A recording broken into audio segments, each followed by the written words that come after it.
नमस्कार दोस्तों, माधव पहले अकेडमी से मैं दीपक सर। आप लोगों को अभी मैं कुछ ऐसे चीज़ों को बताऊंगा, ऐसे सरल भाषा में बताने की कोशिश करूंगा जिसे खुद समझने में और पढ़ने में मुझे काफ़ी समय लग गया। मतलब इस चीज़ को मेरे को इतना जटिल लगता था, डर लगता था। डार्विनवाद क्या है, लैमार्कवाद क्या है, नव डार्विनवाद क्या है, उत्परिवर्तन का वाद क्या है। मैं आज आपको जैव विकास के सिद्धांत को बताऊंगा। कोशिश करूंगा कि सरल भाषा में, सरल शब्दों में रिप्रेजेंट कर सकूं और आपको क्या कर सकूं, एजुकेट कर सकूं। मैं बार बार समझा रहा हूं, मैं जो पढ़ा रहा हूं उसके अलावा कुछ ना पढ़ें। जिस चीज़ का आप तैयारी मुझसे कर रहे हैं उसके लिए मैं सफिशिएंट आपको डेटा दे रहा हूं। एक बात आज याद रखना, इतने कम अमाउंट में फुल लेंथ क्वालिटी एजुकेशन अगर मैं आपको दे रहा हूं तो ये आपकी भी रिस्पॉन्सिबिलिटी बनती है कि मैंने आपको इतनी सुविधाएं दिया है, इतने इंस्टॉलमेंट में पेमेंट की फैसिलिटी आप लोगों को दी है, या इस क्वालिटी की एजुकेशन, इस डेटा को मैं आपको अपने जीवन के 10 सालों का अनुभव को इस क्लास में आपके सामने परोस रहा हूँ। तो आप भी एक काम करो कि आप जो है निडी बच्चों तक इस चीज़ को पहुँचाओ, निडी और ज़रूरतमंदों को इस चीज़ का जानकारी दो कि मिनिमम फ़ी प्रोग्राम के तहत वो अपने सपनों को करे साकार। अभी तक मैंने 61 स्टूडेंट को सेलेक्ट किया है मेरे एकेडमी से, माधव पहल एकेडमी, जो कि मेरे पिताजी के नाम से संचालित है। पूरा आशा है मेरे बताए गए मार्गदर्शन में अगर आप चलते हैं तो बहुत अच्छा रिजल्ट आएगा। क्या नहीं पढ़ना है उसको समझें, और क्या पढ़ना है, किसको कितने बार रिवीजन करना है। 8 से 9 किताबों का और क्वेश्चन बैंक का संग्रह आपके बीच में मैं परोसता हूँ, उस पर काम करें। ठीक है, चलो आज मैं आपको बताता हूँ लैमार्कवाद। अनीता तुम बोल रही थी लैमार्कवाद सर मुझे कभी समझ नहीं आया, आज तुम देखना तुमको जरूर समझ आएगा।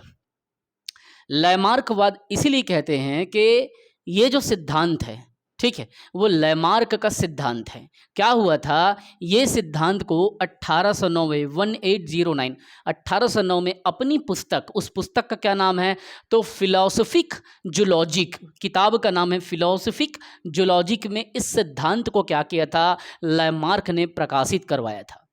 इसके तहत क्या है, जीवों को व उसकी जो अंगों में, चाहे जो जीव हो, मतलब कोई भी जीव, या उसके शरीर है, उसके अंग ऑर्गन्स, उसमें क्या होता है जो सतत मतलब बड़े होते हैं। समझो जीवों व उसकी अंगों में सतत बड़े होते रहने की, मतलब उसमें चेंजेस होते रहता है ना, बड़ापन मतलब आते रहता है, उसमें उसकी प्राकृतिक प्रवृत्ति होती है, वही लैमार्कवाद है।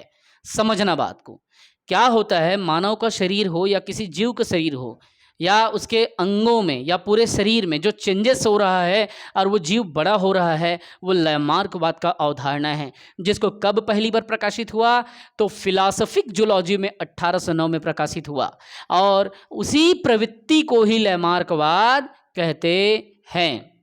अब देखिए, इसको थोड़ा डील करते हैं, थोड़ा आगे चलते हैं और थोड़ा सा आगे जाके समझते हैं कि लैमार्कवाद में और क्या बातें आता है, कैसे प्रभाव पड़ता है इसमें। देखो, इन जीवों पर, ऐसे जीव हैं जिसके अंगों में सतत परिवर्तन हो रहा है, इन जीवों पर वातावरण का जो परिवर्तन है उसका सीधा प्रभाव पड़ता है। किसका, आपके आसपास के हवा, पानी, ह्यूमिडिटी, धरती, आकाश, वायु इत्यादि चीज़ों में जो चेंजेस हो रहा है बेटा, वो तुम्हारे शरीर पे चेंजेस के रूप में दिखता है।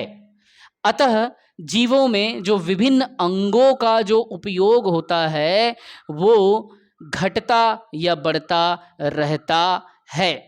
अब आप बोलेंगे सर अंगों का उपयोग कैसे घटेगा और अंगों का उपयोग कैसे बढ़ेगा। मान लीजिए, ये समझ लीजिए कि इस शरीर में, आपके स्किन में जो बाल हैं, ये जो दिख रहा है आप लोगों को, है ना, ये इसका यूज नहीं है। प्रकृति ने ऐसा चेंजेस किया कि इसको धीरे से क्या किया, आपके बॉडी से रिमूव कर दिया। कहने का मतलब ये कि डार्विनवाद, ये लैमार्कवाद कहता है बेटा कि शरीर के अंगों का या शरीर का जितना ज़्यादा यूज़ होगा, जितना ज़्यादा उसके कहने यूटिलाइजेशन होगा, अधिक उपयोग वाले अंगों का विकास क्या होगा, अधिक होगा। क्या बोल रहा हूं मैं, आपके शरीर के अंगों का जितना उपयोग होगा उसका विकास उतना ही सतत होगा। ये किसका कॉन्सेप्ट है, ये है लैमार्क साहब का कॉन्सेप्ट, जिसको 1809 में किसमें, फिलोसफिक जूलॉजी, जो अपनी किताब इन्होंने लिखा, इस फिलोसफिक जूलॉजिक में इसके कॉन्सेप्ट को चर्चा किया गया था। दूसरी बात, इन्होंने यह कहा कि अधिक उपयोग वाले अंगों का विकास क्या होता है, अधिक होगा। दूसरी बात इन्होंने कहा कि जो अंगों का प्रयोग हम कम करेंगे, जैसे उदाहरण के लिए नाखून, जैसे बाल, उसका क्या होगा, उदाहरण के लिए धीरे धीरे धीरे उसका विकास क्या हो जा, उसका विकास कम होगा। और इसी घटने या बढ़ने का जो विकास हो रहा है, शरीर का घटना या बढ़ना, ये जो विकास हो रहा है या इसमें जो परिवर्तन आ रहा है, अंगों का सतत बड़ापन हो रहा है या छोटापन जो हो रहा है, इसी को क्या कहते हैं कि शरीर का कम या अधिक उपभोग का सिद्धांत कहते हैं। पीएससी ने पूछा था कि कम या अधिक उपभोग का सिद्धांत किससे संबंधित है, तो ये संबंधित किससे, लैमार्कवाद से। किससे, लैमार्कवाद से, याद रखिएगा। मजा आ रहा है ना, अभी और मजा आएगा, इतना सरल बना दूंगा बेटा, तुमको इजीली दिमाग में घुसेगा। किताब तो सबके पास होता है, लेकिन घुसे दिमाग में तब पढ़ो ऐसा कि क्या कर सको, पढ़ा सको, और मजा आएगा। देखो अब देखो, अतः जो जीव हैं, जो कहना चाहिए कि कोई जीव है, जो प्राणी है, अतः जीवों के द्वारा जो उपार्जित लक्षणों की वंशानुगति होती है। मान लीजिए पहले हमारे हाथों का प्रयोग समझ लो, उदाहरण के लिए कम होता था, लेकिन हमने क्या किया, धीरे धीरे टेक्नोलॉजी बढ़ाया और हमारे हाथों का प्रयोग अब कंप्यूटर में भी हो रहा है, खाने पीने की चीज़ों में हो रहा है। पहले सिर्फ शिकार करने में होता था, समझना। अब क्या हो रहा है, आपने जीवों के द्वारा, मतलब शरीर ने या किसी जीव ने क्या किया, उपार्जित लक्षणों की वंशानुगति कैसे हो रही, वो शरीर में अपने हाथों का प्रयोग कर रहा है या किसी चीज़ का प्रयोग कर रहा है, और वो धीरे धीरे धीरे धीरे धीरे धीरे धीरे वो यूजेस जो है हमारे आने वाले बच्चों में, हमारे वंशों में, हमारे वंशानुगति में, वो परिणाम स्वरूप नई नई जातियां बन जाती है।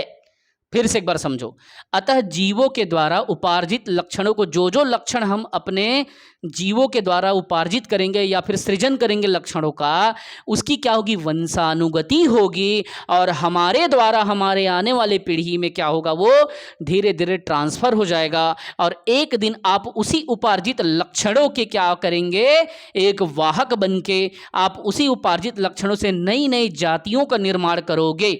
जैसे कि जिराफ पहले क्या करता था, पहले वृक्ष बड़े बड़े होते थे, उदाहरण के लिए, तो जिराफ क्या करता था, अपने शरीर को ऐसे उठा करके वो वृक्षों से अपने चारा को खाता था।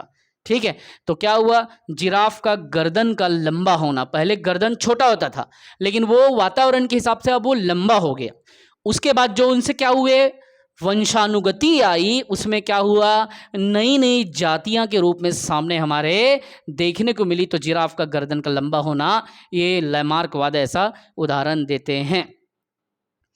एक प्रश्न आया था बेटा व्यापम में, उपार्जित जो लक्षण होते हैं, उपार्जित लक्षण जो होते हैं, उपार्जित जो हमने उपार्जित किया, जो हमने सृजन किया, जिस कैरेक्टर को, जिस लक्षण को बॉडी ने जिस काम को करना चालू किया, उपार्जित लक्षणों का अध्ययन को क्या कहा जाते हैं, उसको टोटोलॉजी कहते हैं। याद रखना, क्या, टोटोलॉजी कहते हैं। ये मैं कहता हूं, आपको लैमार्कवाद एकदम क्लियर से समझ आ गया होगा, अभी और मजा आएगा। अभी तो डार्विनवाद बचा है जी। देखो मेरे को कभी समझ नहीं आता था, लेकिन जब से मैं समझा हूं कि पढ़ो ऐसा कि क्या करो, पढ़ा सको, तब से मेरे को मजा आता है। अब तो मेरा बेटा भी सुनते रहता है बैठ के, वो किनारे में बैठ के देख रहा है। अब देखो देखो देखो, बहुत मजा आएगा। अभी तो शुरुआत है बेटा, तुमको तो साल भर पढ़ना है जी। अभी देखो इधर, डार्विनवाद देखो, डार्विनवाद क्या कहता है जैव विकास के सिद्धांत में। अब समझना, ये जो सिद्धांत है डार्विनवाद का, याद रखना, पूरे जैव विकास के सिद्धांत का सबसे प्रचलित और सबसे प्रसिद्ध सिद्धांत है। क्या है, सर्वाधिक प्रसिद्ध सिद्धांत है। डार्विन को पूरा अन्वेषण का महानतम अन्वेषक कहा जाता है। किसका, तो पूरा अन्वेषण का, पूरा या प्राचीन अन्वेषण का या पूरा अवशेष का। याद रखना, ये क्वेश्चन को पूछा था, इसलिए यहां पे शामिल किया हूं। डार्विन को पूरा अवशेष का महानतम अन्वेषक कहा जाता है। किसे पूरा अन्वेष का महानतम अन्वेषण कहा जाता है, तो डार्विन को। जैव विकास से संबंधित सबसे प्रचलित सिद्धांत इन्होंने दिया था। डार्विन ने 1831 ईस्वी में बीगल नामक एक जहाज में, किस जहाज में, बीगल नाम के जहाज में पूरे विश्व का भ्रमण करने निकल गया। वो विश्व भ्रमण किया। अब कैसे पूछेगा, किस जैव विकास के सिद्धांत के प्रतिपादक ने बीगल नामक जहाज से विश्व का भ्रमण किया? तो वो कौन होगा? डार्विन। और ये कहते हैं कि सभी जीवों में प्रचुर संतान उत्पत्ति की क्षमता होती है। क्या बोल रहे हैं? जितने भी जैव होते हैं, जितने भी यहाँ पे कहना चाहिए कि हमारे आसपास में जीव देखने को मिलते हैं, सभी जीवों में प्रचुर मात्रा में संतान उत्पत्ति की क्या होती है? क्षमता होती है। अतः अधिक आबादी के कारण, किसके कारण? अधिक आबादी के कारण प्रत्येक जीवों को अपनी आवश्यकताओं की पूर्ति हेतु दूसरे जीवन से या दूसरे जीवों से जीवन पर्यंत क्या करना पड़ता है? संघर्ष करना पड़ता है। और यही जो है संघर्ष का सिद्धांत भी कहलाता है। कौन सा? डार्विनवाद। अब ये संघर्ष क्या हो सकते हैं? क्योंकि अधिक आबादी है, सब जगह पूरे विश्व में घूमा, पूरे आबादी को देखा। देखो बहुत कठिन है लेकिन सरल शब्दों में समझा रहा हूं। जैव विकास में सर्वाधिक प्रसिद्ध सिद्धांत है क्लियर, डार्विनवाद। डार्विन को पूरा अवशेष का महानतम अन्वेषक कहा जाता है क्लियर। डार्विन ने 1831 में बीगल नामक जहाज से विश्व के भ्रमण किया, यात्रा किया क्लियर। इन्होंने डार्विनवाद के अनुसार अपना मत रखा, सभी जीवों में प्रचुर जो है संतान उत्पत्ति की क्या होती है? क्षमता होती है। इसका सिद्धांत है ये। सभी जीवों में प्रचार उत्पत्ति की क्या होती है? प्रचुर मात्रा में मतलब संतान उत्पत्ति की क्षमता होती है। अतः अधिक आबादी के कारण प्रत्येक जीवों में बहुत ज़्यादा, इसीलिए क्या है? आबादी भर गया है विश्व में, तो प्रत्येक जीवों को क्या होती? अपनी आवश्यकताओं की पूर्ति हेतु, अपने बेसिक नीड को पूर्ति करने के लिए वो क्या करता है? दूसरे जीवों से जीवन पर्यंत लड़ना पड़ता है, संघर्ष करना पड़ता है। तो ये संघर्ष का सिद्धांत किसने दिया? बन जाएगा अलका, अनुष्का, मनोज, नरेश, देवी, कुंती, यामिनी, नागेश, शकुंतला, नेहा। क्लियर? क्लियर बेटा? नागेश क्लियर, राजेश, मुकेश, वैष्णव, पल्लवी, शिवल्ली क्लियर, भूलना नहीं। संघर्ष का सिद्धांत किसने दिया? डार्विनवाद ने दिया। पूरा अवशेष का जनक जो है या महानतक अन्वेषक किसे कहा गया जैव विकास के क्षेत्र में?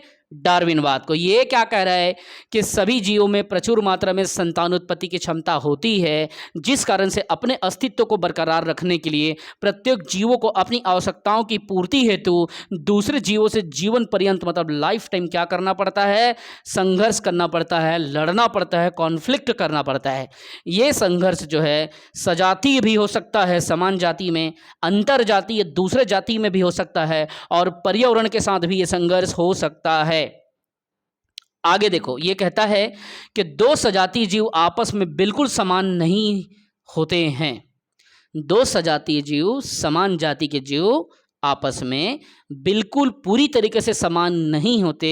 ये जो विभिन्नताएं हैं इनके जनकों से, इनके जो पेरेंट्स हैं जिन्होंने इसको, ये जो डिफरेंसेस जो आ रहा है, मान लो जैसे कि मानव समाज में कोई काला दिखता है, कोई गोरा दिखता है, कोई ऊंचा दिखता है, कोई छोटा दिखता है, कोई मीठा बोलता है, कोई तीखा बोलता है। ये जो सारी चीज़ें हैं, समझना बात को, दो सजातीय जीव आपस में बिल्कुल समान नहीं होते। ये विभिन्नताएं जो हैं बेटा, इनके जनकों से वंशानुक्रम में मिलते हैं, मतलब जेनेटिकली ये ट्रांसफर होता है। ये जो विभिन्नताएं हैं किससे मिलता है? तो ये उनके जनकों से मिलता है। लेकिन कुछ विभिन्नताओं से जीवन संघर्ष के लिए, उनके लिए कुछ जो चेंजेस होता है, कुछ जो कहना चाहिए कि विभिन्नताओं से जीवन संघर्ष के लिए, उनके लिए हानिकारक, तथा कुछ जो विभिन्नताएं हैं, जो चेंजेस है समान जाति में, उनके लिए लाभदायक होता है। कुछ हानिकारक, कुछ लाभदायक। जैसे कि मान लो मानव समाज में मीठी बोली का प्रचलन है, जिसको समाज को स्वीकृति दी जाती है। समाज जो है मीठी बोली को स्वीकृति देता है, और आप जो है तीखी बोली का प्रयोग करते हो अगर, तो मानव समाज उसको स्वीकार थोड़ी करेगा, नहीं करेगा। इसीलिए यहाँ पे ये बात बोल रहा है डार्विनवाद के तहत में कि कुछ विभिन्नताओं से जीवन संघर्ष के लिए हानिकारक या कुछ लाभदायक जो उसमें विभिन्नताएं देखने को मिलता है। लेकिन जो उपयोगी विभिन्नताएं हैं, जिसका यूजेस ज़्यादा होता है, वह चेंजेस, विभिन्नताएं मतलब चेंजेस जो उपयोगी हो, उस उपयोगी विभिन्नताओं को, उसमें क्या होता है पीढ़ी दर पीढ़ी वो क्या होती है इकट्ठी होती जाती है। वो जो लक्षण है, वो जो कैरेक्टर है, वो आपके पीढ़ी दर पीढ़ी क्या होता है इकट्ठी होते जाता है। वो चेंजेस जो है वो शरीर में आते रहता है और इससे क्या होता है काफ़ी समय बाद इन्हीं लक्षणों से एक नई जाति का सृजन हो जाता है। समझ रहे हो? तो नई जाति के सृजन के बारे में किसने बताया? डार्विनवाद ने। संघर्ष का सिद्धांत किसने बताया? डार्विनवाद ने। पूरा अवशेष का महानतम अन्वेषक किसे कहा गया? डार्विन को। कब कहा? तो बीगल नामक जहाज से विश्व का भ्रमण किया। कब? 1831 को। और मानव जाति में या दो जाति जो है बिल्कुल समान नहीं होते, जो भिन्नताएं होती है इनके जनक से वो चीज़ मिलते हैं, इनके पेरेंट्स से वो चेंजेस मिलता है और ये चेंजेस कुछ लोगों के लिए हानिकारक होता है, कुछ के लिए लाभदायक होता है। यही जो विभिन्नता है पीढ़ी दर पीढ़ी क्या होती है हमारे आने वाले संतानों में या फिर हमारे आने वाली जाति में इकट्ठी होती है और काफ़ी समय बाद एक ऐसा देखने को मिलता है कि उन्हीं विभिन्नताओं के द्वारा क्या होता है एक नई जाति का सृजन हो जाता है, एक नए समाज का सृजन हो जाता है। जैसे जैसे वन मानुस और वर्तमान का होमो सेपियंस, पहले वो वन में भ्रमण करना, उनकी जीवन शैली एक अलग शैली, आज की जीवन शैली अलग शैली, चेंजेस, एक नई जाति का सृजन, जिराफ के गला का ऊंचा होना। समझ रहे हो? ये सब क्या है कि नई जाति में अचानक से लक्षण आ जाता है बेटा। अब मैं तुमको बताऊंगा नौ डार्विनवाद। वो तो डार्विनवाद का था। मजा आ रहा है ना? अब और मजा आएगा। देखो, पढ़ो ऐसा कि पढ़ा सको। देखो नौ डार्विनवाद को देखो। लोग इतिहास से इतना डरते हैं, अरे सर बायोलॉजी बायोलॉजी बायोलॉजी। अरे बायोलॉजी पढ़ाने के लिए और तुम्हारे में लगन होनी चाहिए ना पढ़ने का, सब मजा आएगा। अभी तो शुरुआत है, अभी तो जीना है परसों, है ना? अभी तो शुरुआत है। अब देखो बायोलॉजी कितना मजा आएगा। अब तुमको बताऊंगा नौ डार्विनवाद। देखो, डार्विन के पश्चात डार्विन के जो समर्थक थे, उनके विचारधारक जो मानने वाले लोग थे, उनके द्वारा जो नया सिद्धांत आया वो नौ डार्विनवाद कहलाया। नौ डार्विनवाद में क्या होता था, जो जीन होता है वो जीनवाद के ढांचे में कहना चाहिए कि इस सिद्धांत को ढाल दिया गया। इसी को ही जीनवाद के सिद्धांत को नौ डार्विनवाद कहा गया। अगर तुमसे पूछा जाए जीनवाद का सिद्धांत को क्या कहते हैं तो तुम क्या लेना? नौ डार्विनवाद। क्लियर है? अब देखो, इसके हिसाब से नौ डार्विनवाद में इनके समर्थक क्या मानते हैं, क्या बोलते हैं, समझना। बार बार नहीं समझाऊंगा, एकदम दिमाग खोल के एकदम खोल दो, पूरा भूल जाओ दिन दुनिया तुम्हारे साथ क्या घट रहा है, क्या हुआ, तुमने कितनी गरीबी देखी है, मेरी देखी, तुम्हारा बॉयफ्रेंड गर्लफ्रेंड, सब भूल जाओ 2 मिनट के लिए। सिर्फ इसमें फोकस करो। जिंदगी बहुत लंबी दोस्त, 1 साल मुझे दे, 1 साल मुझे भी दे दे यार। इतने दिन तो तूने दूसरों को दिया है, इतने दिन तक तो तूने सिर्फ कहना चाहिए कि इधर उधर भटका है। 1 साल मुझे भी दे दे यार। लाइफ में सब चीज़ है, तुम अपनी पर्सनल लाइफ कैसे जीते हो, क्या करते हो, मुझे उससे मतलब नहीं। मेरे क्लास में कंसंट्रेशन चाहिए मुझे, क्योंकि ऐसे कंटेंट बार बार हर कोई तुमको इतना एनर्जी के साथ समझाए ये जरूरी नहीं है, उम्मीद भी मत रखना, ठीक है। लेकिन हाँ, अगर आपको मेरा पढ़ाना पसंद आ रहा है तो बेसिक जो नीड्स जो है उसको मैं एजुकेशनली तुमको क्या करूँगा, बेसिक जो इन्फॉर्मेशन है जो एग्जाम में पूछा जाता है उस पैटर्न को समझ के तुमको सरल भाषा में पढ़ाने की कोशिश करूँगा। अब बायोलॉजी हो, केमिस्ट्री हो, फिजिक्स हो, डरने की ज़रूरत नहीं है। क्यों? Don't try to be a fear, है ना? क्या क्या इंग्लिश बोलते हैं, मैं तो देहाती आदमी, बोला तो आवे नहीं, है ना? But I will try to explain you in the way of smooth या स्मूथ वे, ठीक है। Actually yesterday I was so busy, that is why I could not reply your answers on now Darwinwad या new Darwinism, but I will try to make it very easy, okay. Some students asked me about now Darwinwad, but आज मैं उनको समझा रहा हूँ, ठीक है। तो so let's try to understood it, ठीक है। कोशिश करना जब मैं पढ़ाऊँ तो पूरी अपनी एनर्जी जो है इस क्लास में लगा देना। अब देखो, नौ डार्विनवाद जो है वो जीनवाद के ढांचे का ही नाम है। अब देखना इसमें क्या बात है, इसके तहत क्या होता है। इसके अनुसार किसी जाति पर कई कारकों का एक साथ प्रभाव देखता है। जाति मतलब यहाँ पे कास्ट नहीं है बेटा, स्पीसीज, मानव हो सकता है, पशु हो सकता है, पक्षी हो सकता है। तो उसमें क्या होता है, किसी भी जाति पर एक साथ कई सारे जो कारक हैं, कई सारे इफेक्ट हैं, वो क्या है, उसका क्या है, प्रभाव पड़ता है, जिससे इस जाति से क्या होता है, नई जाति बन जाती है। वो प्रमुख कारक क्या है, ये भी नई जाति के सिद्धांत पे बल देता है। संघर्ष का भी सिद्धांत बताता है, पीढ़ी दर पीढ़ी इसमें हस्तांतरण की बातों को बताता है। ये भी बोल रहे हैं नई जाति के बारे में, क्योंकि डार्विनवाद का ही क्या है, नव डार्विनवाद है। जो कौन बता रहे हैं, तो इसके समर्थक बता रहे हैं। क्या कारक हो सकते हैं इसके? कारक है एक विविधता, डाइवर्सिफाई जो होता है ना, डाइवर्सिफिकेशन, एक विविधता हो सकता है, चेंजेस हो सकता है, डिफरेंसेस हो सकता है। दूसरा उत्परिवर्तन, उत्परिवर्तन अभी बताऊंगा कि उत्परिवर्तन किस लक्षण को कहते हैं। वह चेंजेस, ये जो चेंजेस होता है, ये कहना चाहिए कि बताऊंगा इसमें शुद्ध नस्ल का भी चेंजेस इसको कहते हैं, वो बताऊंगा। एक उत्परिवर्तन, एक है प्रकृति से जो चेंजेस होता है ना, प्रकृति वर्ण या प्रकृति से जो हम धारण करते हैं, वो एक रीजन हो सकता है।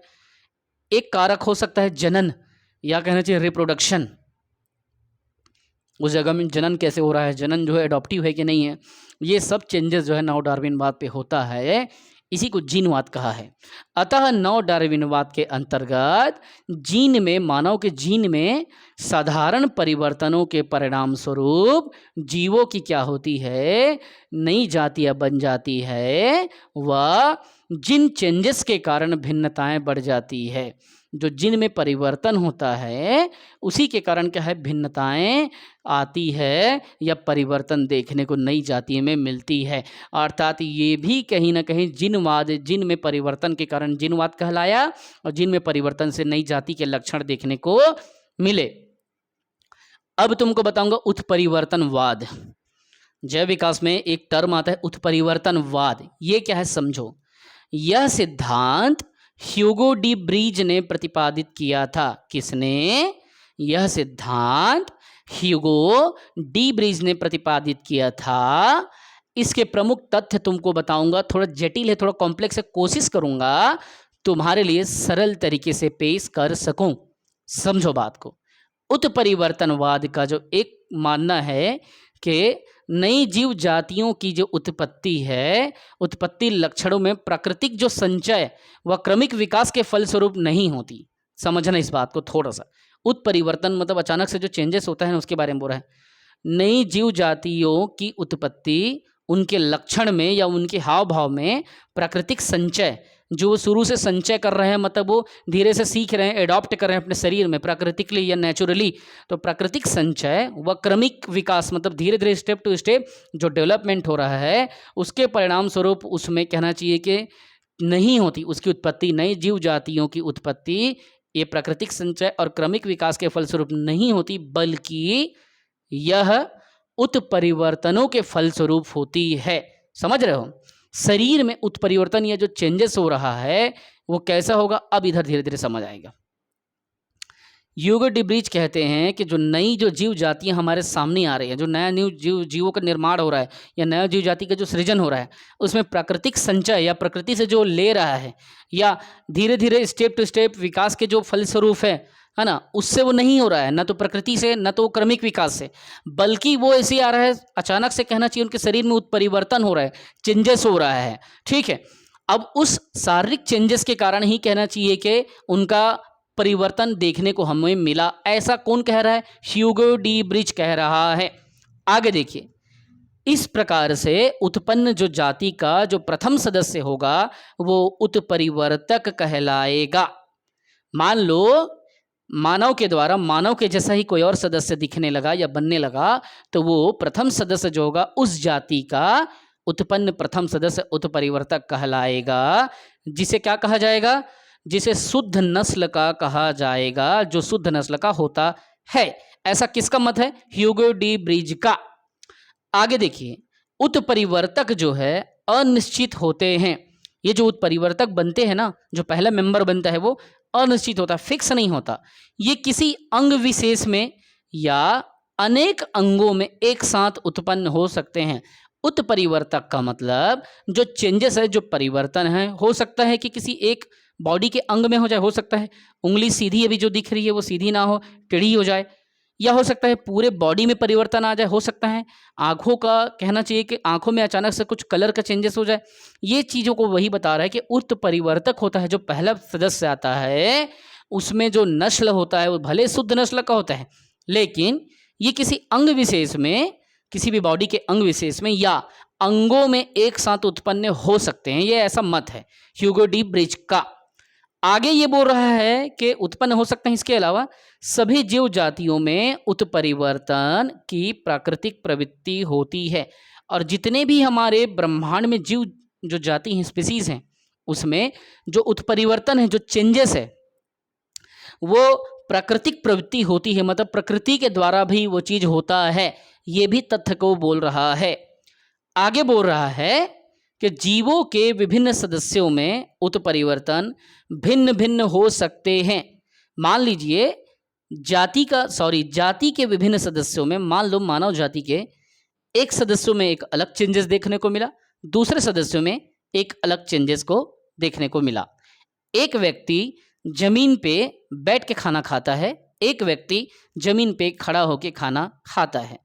ठीक वही चीज बोल रहा है कि जाति के विभिन्न सदस्यों में उत्परिवर्तन भिन्न भिन्न हो सकते हैं, और उत्परिवर्तनों के फलस्वरूप या रिजल्ट के रूप में ही कुछ ऐसे भिन्न जीव भी उत्पन्न हो सकते हैं।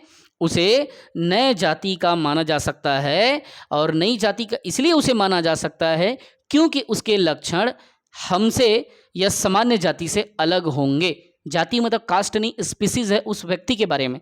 तो ये विचार जो है उत्परिवर्तन विचार कहलाता है। अब एक क्वेश्चन पूछा था उत्परिवर्तन के ऊपर कि जीन के भीतर, नोट में लिखना इसको, व्यापक का क्वेश्चन है। जीन के भीतर, शरीर में जो जीन होता है जिससे हमारे लक्षण जो है हमारे बच्चों में जाता है, ठीक है, तो जीन के भीतर जो परिवर्तन है उसी को क्या कहते हैं? उत्परिवर्तन कहते हैं। याद रखना, अर्थात जीन में चेंजेस होना ही आपका उत्परिवर्तन कहलाता है। ठीक है, बहुत बहुत धन्यवाद दोस्तों, आप लोगों ने इतना सपोर्ट किया, इतना कोऑपरेट किया मुझे आगे आप लोगों ने लेके आया। मैं बहुत ही इस चीज़ के लिए कहना चाहिए आप लोगों को शुक्रगुजार हूँ कि कम समय पे आपने मुझ जैसे एक सामान्य आदमी को इतना अच्छा रिस्पेक्ट दिया, सम्मान दिया, मेरे एजुकेशन के एफर्ट को समझा। और एक बात कहते हैं कि भी टीचर भर्ती इतना बड़े रूप में चल रहा है, लोग इतना बीएड डीएड इत्यादि कर रहे हैं, तो एक बात याद रखना, गुरु एक ऐसा होता है वो आपको एक तो सही कंटेंट दे, सही नॉलेज दे। ये माना जाता है कि गुरु जो होता है आपके जीवन में इस ब्रह्मांड का वो सृजन करता है। आपके टोटल संपूर्ण जीवन में अगर कोई महत्व रखता है तो सर्वाधिक महत्व किसका होता है? गुरु का। काके लागू पाए वाला श्लोक पढ़े हो ना, तो गुरु का जो महत्व होता है बहुत ज़्यादा होता है। गुरु बहुत विशेष होता है, वो प्रकृति का सृजन भी करता है, और गुरु में इतना क्षमता है कि वो प्रकृति का क्या करता है? विनाश करने का भी क्षमता रखता है। जैसे कि चाणक्य को आप देख लो, उन्होंने क्या किया, एक छोटा सा युवक को चंद्रगुप्त मौर्य, जिसको संसार जानता नहीं था, उसको चंदू से समझ लो, उसको चंद्रगुप्त तक और मौर्य साम्राज्य का स्थापना करने के बाद मौर्य साम्राज्य का संस्थापक बना दिया। और गुरु के ज्ञान में, उनके गाइडेंस में इतना पावर होता है कि नंद साम्राज्य को ख़त्म कर दिया। किसने? चाणक्य ने। किसके प्रयोग से? तो चंद्रगुप्त मौर्य के। तो गुरु में इतनी शक्ति, इतनी क्षमता होती। गुरु कोई साधारण नहीं होता, गुरु असाधारण प्रकृति का होता है। ये बात तब मुझे समझ आया जब मैं एजुकेशन को इतना सीरियस लेने में इंटरेस्ट रखा, और इसके लिए विभिन्न किताबें मैंने पढ़ा, बहुत सारे दार्शनिक किताबें भी पढ़ा, बहुत सारे एनसीईआरटी की किताब पढ़ा, और इन सब चीज़ों के अनुभव के आधार पे आपको आज क्लास दे पा रहा हूँ। मुझे खुशी होता है कि आपने मुझ पे भरोसा किया। मैं यही चाहता हूँ कि जिनको बेसिक एजुकेशन कम फीस में जिनको ज़रूरत है, अगर आपको मेरी पढ़ाने की टीचिंग और मेरी शैली पसंद है तो आप उन तक इस मैसेज को फैलाइए। गुरु जो है पूरे ब्रह्मांड का सृजन भी करता है, और एक समाज में एक अच्छा मैसेज देने वाला, एक कहना चाहिए कि वाहक होता है, सोर्स होता है। और गुरु ही अगर आपके लाइफ में अच्छा होता है तो आपको एक साम्राज्य का एक किंग मेकर बना करके स्थापित कर देता है। आपको कभी समय रहा तो चाणक्य के और भी नाम थे, जैसे विष्णुगुप्त या कौटिल्य। कैसे याद रखोगे? चाणक्य क्या लगाता था? वी को लगाता था। ऐसे आप याद रखो, और उसको क्या करो, बीच बीच में कुछ ऐसे ट्रिकी और माइंड वर्क से आप क्या करो, ब्रेन वर्क करो। कुछ चीज़ों को, जो चीज़ दिमाग में नहीं होता उसको आप क्या करो, ट्रिक का भी यूज़ करो, और आप आगे बढ़ो। मैं चाहता हूँ कि मेरे इस मुहिम को आप आम जनता तक, आम आवाम तक फैलाएं, और इसमें मेरी मदद करें। कम से कम फीस में क्वालिटी एजुकेशन आपका सर दे रहे हैं, इसका प्रमाण आप खुद हो जो मेरे से पढ़ रहे हो।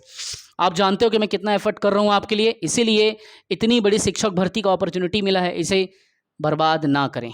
ठीक, पीएससी में, व्यापम में बेशुमार एक बार मेहनत कर दें, 1 साल मेहनत कर दें, बेशुमार शिद्दत से मेहनत कर दें, पढ़ो ऐसा कि आप क्या कर सको, किसी को पढ़ा सको। इसीलिए मेरे से जुड़ें, तभी जुड़ें जब आपको मेरा टीचिंग, मेरी एनर्जी, मेरे कंटेंट, मेरे डेटा पसंद आती है। बस मैं यही कहूँगा दोस्तों, मुझसे जुड़ने के लिए बहुत बहुत धन्यवाद।